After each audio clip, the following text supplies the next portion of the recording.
reading is titled Goosebumps. I know it's Alexander Doctors. I don't know how to beatbox. Anyways, guys, sorry for that weird cringy intro. I'm Alexander Joseph. I'm a pedophile. I'm a rapist. Forgot the last one. Anyways, today, why are you staring at me like I'm crazy? Anyways, today we're doing Don't Go to Sleep episode review. Now, I don't have any DVD or VHS since that doesn't exist, actually. Like, not that I know of. Well, I'm not that stupid, guys. I don't have to check. And I know. I'm not fucking retarded. Anyways, so today we're doing Don't Go to Sleep episode review. I think this episode is underrated.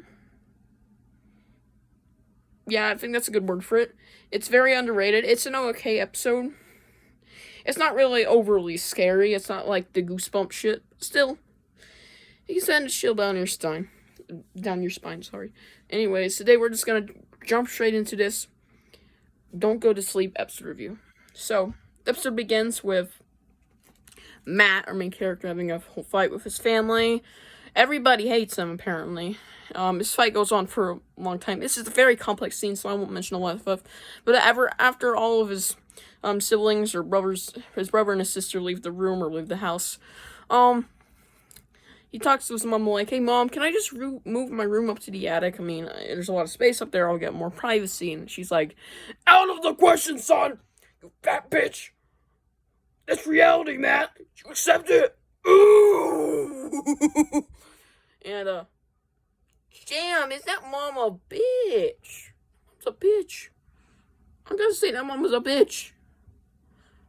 She's a gigantic bitch. Anyways, so when his mom leaves, his sister's there to babysit him, but she doesn't pay attention because she's on the phone with her friend. So he decides, I'm just gonna go in the attic. I'm gonna show my mom up that I can sleep up there. It's gonna be fine. So he brings a sleeping bag, brings a flashlight, brings a pillow, goes up there. He gets scared by a mannequin, but that's it. Anyways, he goes to sleep. Hence the title, Don't Go to Sleep in the Attic. You shouldn't go to sleep in the attic. He goes to sleep in the attic like a fucking idiot. And, the bed starts spinning, the fan starts spinning above his bed. There's a fan up there, a big industrial fan. Big industrial fans! Ugh, I'm so scared of him. Andy Barkley. Ugh. I'm sorry, Chucky references. Anyways, not even a reference to Chucky. I made that reference. Completely original. Anyways, so he wakes up in his house. He wakes up probably in an attic. We don't know where he wakes up, but he walks into the room, his dining room, and all of a sudden it seems weird.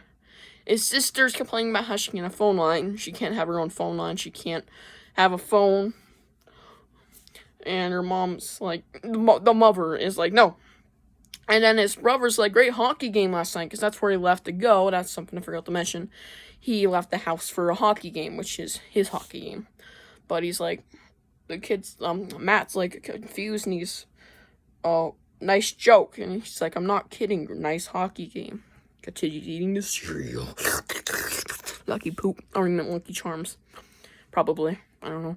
Anyways, Matt's very confused. So we asked his mom what's happening. And before he can do that, he gets a call, and they're like, do you want to put my name on a cereal box? And they're like, his mom's like, takes the phone, like, I told you to send that shit to Matt's agent. He's like, I have an agent? What's happening? Why? And she's like, come on, Matt, we got a game. We gotta go. No time for cereal. We gotta go. You have a hockey game. He's like, I don't even know how to play hockey, mama. And anyways, right after that, we get to see Men in Black. Literally, Men in Black pull up. Like, is this a crossover? Men in Black just pull up in their black limo. No racist pun intended. And, Men in Black just show up out of the fucking blue. Like, why Men in Black? Why is Men in Black here? I don't know, because they are. Revolution. Anyways, so Men in Black's here now in the plot. And, he goes to the hockey game. He sucks at the hockey. He sucks at the hooky. I'm like Shakespeare over here. He sucks at hockey. Big surprise, big reveal since he never played hockey. And gets beat the shit out of, and all of a sudden, everybody starts disappearing. All the players in the game's empty. All of a sudden, two people show up. They're like, "Hey, you gotta help me. I don't do this. I've never played hockey." And it's men in black in the hockey gear. Like, oh, we know. Come here, boy. Kind of creepy, but okay. Like, they're very efficient kidnappers / pedophiles, but sure. He runs into the hockey net, which is just randomly glowing. But anyways, he runs in there and magically teleports to a surgery room where the president is on the table. I don't know which president it's supposed to be. I didn't look it up, but seriously, that's a little absurd. And the doctors, one girl, one male, one female, one male. One male, one female. That rolls off the tongue better. One male, one female doctor tell him, "Oh, we gotta do surgery on the president." No. And they give him a pizza cutter. They give him a pizza cutter. Yep, that's a good representation. They give him a pizza cutter, and they're like, "Okay, we gotta cut the line here. Like, you want me to just take the brain out, put another one in, put the head back on with my bare hand? That is disgusting, but okay." He doesn't have the urge to do it after he sees them in his high mode, since he apparently smoked marijuana, or he's just had too many hits, you know. And all of a sudden, men in black come out of the blackness of the room. And he runs over the bed, and all of a sudden, he disappears into the blackness, and now he reappears in a boiler works. Like, what is this episode? This is fast-pacing. It has a decent plot, but damn is it fast. These scenes don't last very long. They last about 2 minutes, 3 minutes. Anyways, in the boiler works, and after a little bit of exploring these boiler works with all these pipes and valves and what you might call it, he sees two people, a bodyguard and I think a bodyguard, I'm not sure. And a dude like, "Okay, dude, we have to defuse this bomb. You're a master diffuser of bomb or rooser. Cool, come on, you gotta defuse a bomb. Come on, which wire? And they're like, he's like, "I don't know how to. I've never defused a bomb. I'm a kid." And I'm like, great joke! We're about to die, but there's never enough time. There's always enough time for jokes.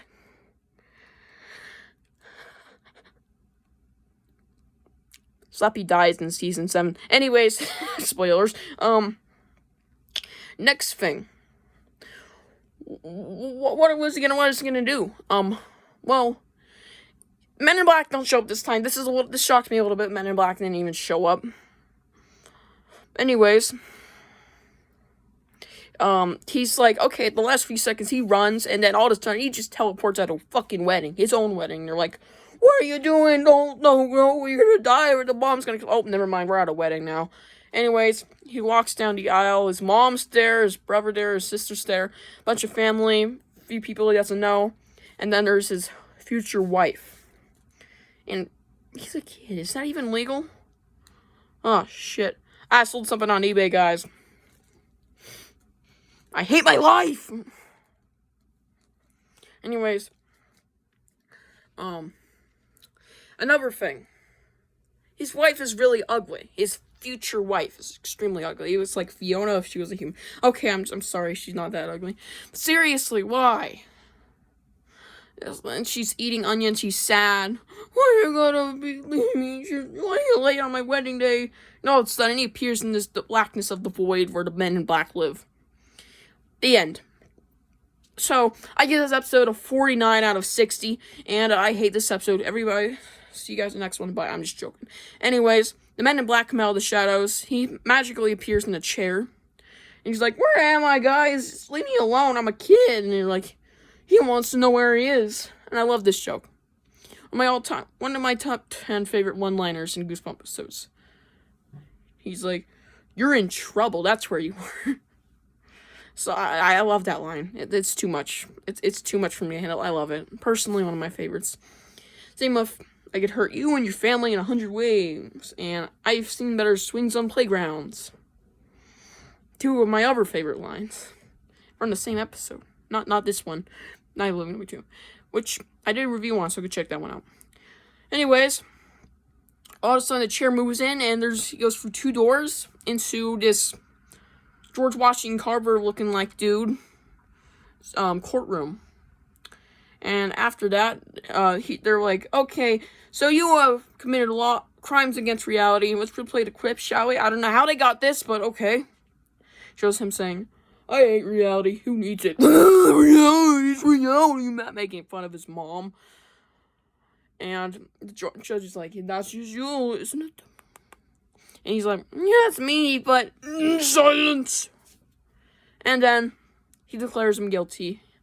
The kid gets scared, and all of a sudden the chair just gets sucked into the void. I don't know. All of a sudden he wakes up. He goes down the ladder, and he's like, oh my god, I can't believe it was a dream. His mom's home. She's like, hi. I had the weirdest dream, explains the dream. The mom says, okay, but you know what? You can sleep in the attic if you want. I changed my mind. Oh, you know what, Mom? I think I'm fine in the little old room. And Mom's like, okay, son. So he goes back up the ladder to grab the stuff that he left. And all of a sudden, the attic door shuts, and the men in black peer in the attic. Like, oh, Matt, the fun's only just begun after he says something stupid about reality in the attic, grabbing shit like, just shut up. Shut up, man. Anyways, that is the end of this episode review. I'll see you guys in the next one, which is Let's Get Invisible. But now let's do my rankings. So I'm going to give this episode a 7.5 out of 10. Mostly because this episode wasn't really scary. It doesn't live up to the Goosebumps name. I feel like it could be some sort of Twilight Zone episode, but seriously, it's a little weird. I don't really feel like it should have been even a Goosebumps episode, but I think it's okay. The special effects overall is okay for what we got. It's a 9 out of 10. Based on what it was at the time, the best you could get. Yeah, it's about a 9 out of 10. It's not too bad. It's bearable. Acting, I think it's actually some pretty good solid acting, so I'm gonna give the acting a 10 out of 10. But minus all the other stuff, like, it isn't scary. 7.5 out of 10, that's my personal opinion. Anyways, guys, I'll see you guys in the next episode review at Let's Get Invisible.